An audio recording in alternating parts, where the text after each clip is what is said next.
राधे राधे दोस्तों, welcome back to my channel story telling and explanation. आज हम फिर से मेंशन 24 के सीज़न 2 का एक्सप्लेन करने वाले हैं।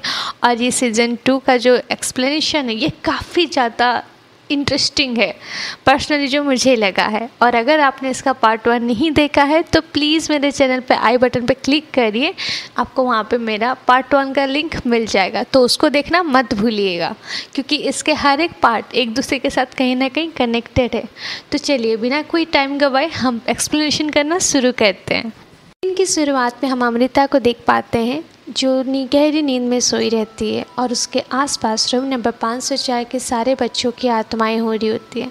और उस वक्त अमृता के अचानक से आंख खुलने की वजह से वो जग जाती है। उसके बाद हम देख पाते हैं अमृता जो होती है मेंशन 24 में जाकर पहुंचती है उसी वॉचमैन के पास अपनी स्टोरी कंटिन्यू करने के लिए, जहाँ पे वॉचमैन उसको रूम नंबर 203 के बारे में बताता है, जहाँ पे हमने एज अ व्यूअर्स देख पाते हैं 203 में वही लड़की रह रही होती है जो पार्ट 1 में मेडिसिन स्टोर पे काम कर रही थी, जिसका नाम यहाँ पे स्वप्ना होता है। एज अ व्यूअर्स हम समझ पाते हैं स्वप्ना की जो मदर होती है वो सिंगल मदर होती है। उनके पिताजी उनकी मम्मी को प्रेग्नेंट करके छोड़ के चले गए थे, जिसके बाद से स्वप्ना को पाला पोस कर जो भी उसकी ज़रूरत है वो सारी उसकी मम्मी ने पूरी की है।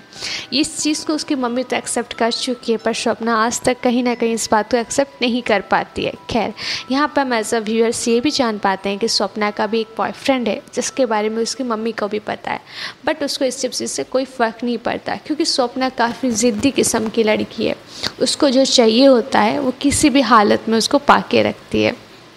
और उसी वक्त ये सब चलने के वक्त वहीं पर ही रेडियो में एक न्यूज़ चल रहा होता है। एक लड़के ने अपनी बीवी और एक 7 साल के बच्चे को मार के कहीं पर फरार हो चुका है। इस सब के बाद हम सीन देख पाते हैं जो हम लोग का पार्ट 1 में था, जहाँ पे स्वप्ना मेडिसिन स्टोर पे थी और चतुर्वेदी जी दवाई लेने आए होते हैं।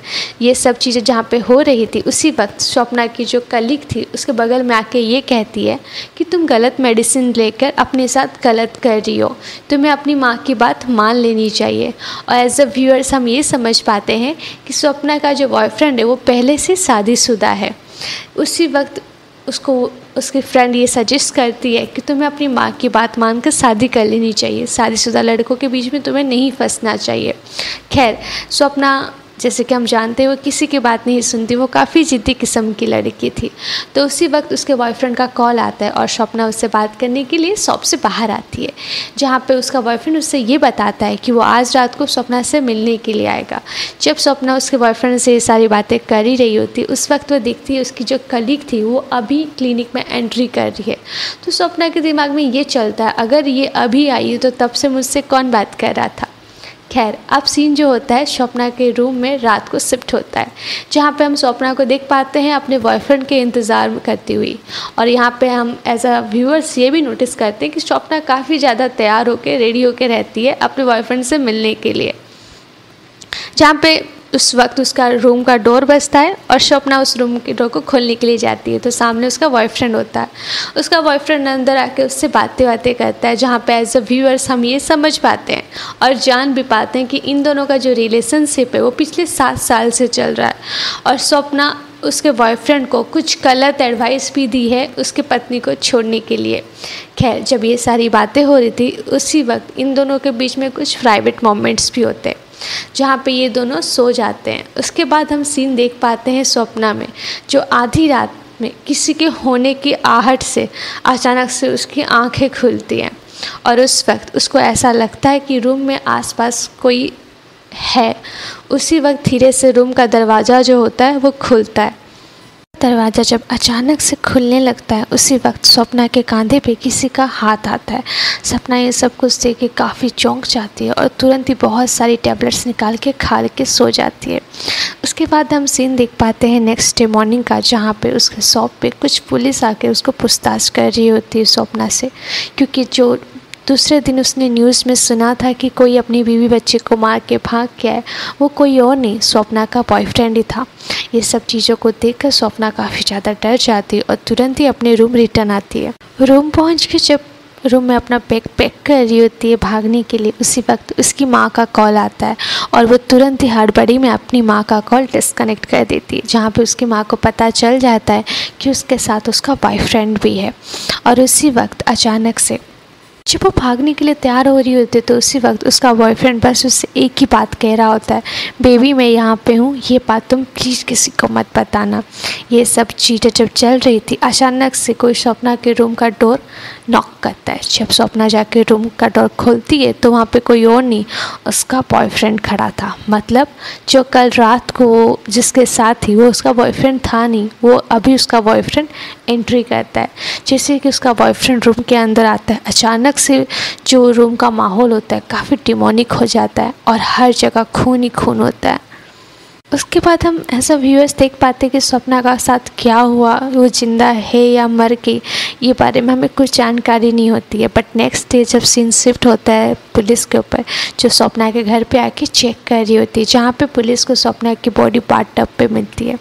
और वहाँ पे एज अ व्यूअर्स हम ये जान पाते हैं कि स्वप्ना को हथौड़ी से मार दिया गया है। स्वप्ना अब जिंदा नहीं है। स्वप्ना की माँ भी उस जगह में आके पहुँच चुके थे, जहाँ पे वो पुलिस को ये बताती है कि जब ये सब चीज़ें हो रही थी तब मैं स्वप्ना के साथ कॉल पे थी और उसका बॉयफ्रेंड उसके साथ यहीं पर ही था। हो सकता है स्वप्ने को मारने में उसके बॉयफ्रेंड का ही हाथ हो, वही गुस्से में आके उसके बॉयफ्रेंड ने उसको मार दिया होगा। बट यहाँ पे खुलते हैं असली पत्ते।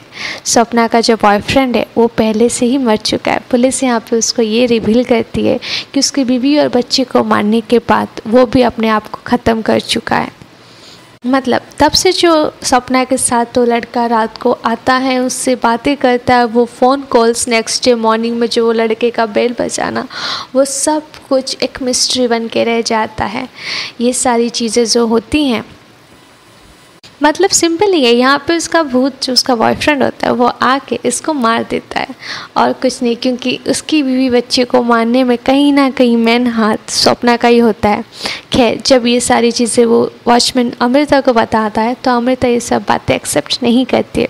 अमृता सिंपली इस सवाल का जवाब भी बहुत ही प्यार से रिप्लाई करती है। वो कहती कि अमृता जो थी वो एक गिल्ट में रह रही थी। अमृता कहती कि स्वप्ना बिल्कुल अपनी माँ जैसी नहीं थी, वो जिसको पाना चाहती थी उसको पा के ही रहना चाहती थी। तो बस इसीलिए उसने अपने बॉयफ्रेंड को उकसाया था कि वो अपने पत्नी और अपने बच्चे को मार दे। और जब नेक्स्ट डे मॉर्निंग वो ये न्यूज़ सुनती है तो वो बहुत ही अच्छे तरह से वो न्यूज़ को सुनी हुई होती है और उसके दिल में कहीं ना कहीं ये गिल्ट रहता है कि उसकी वजह से उसके जो बॉयफ्रेंड रहा उसका फैमिली आज ख़त्म हो गया है। खैर यहाँ पे जैसे कि हम सबको पता है, स्वप्ना को नहीं पता था कि उसका बॉयफ्रेंड भी मर चुका है।